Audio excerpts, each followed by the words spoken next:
অপরিকল্পিত উন্নয়ন খাদ্য যোগানে সবচেয়ে বড় বাধা বলে জানালেন মৎস্য ও প্রাণী সম্পদ উপদেষ্টা ফরিদা আক্তার।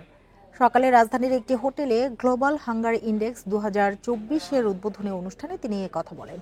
উপদেষ্টা বলেন, রাস্তাঘাট বানানোর মতো অপরিকল্পিত উন্নয়ন খাদ্য যোগানে সবচেয়ে বড় বাধা।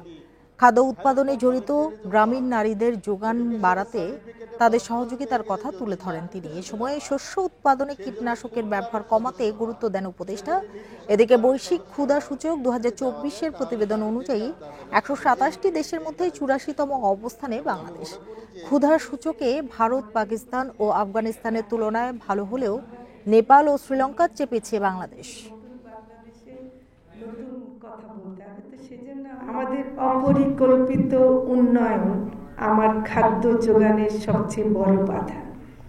আমি এখন রাস্তা বানিয়ে দিচ্ছি, গাড়ি যাওয়ার জন্য খুব ভালো, কিন্তু সেই রাস্তাটা আমার পানি আটকে দিচ্ছে, মাছ চাষ করতে পারছি না, জলাবদ্ধতা সৃষ্টি করছে।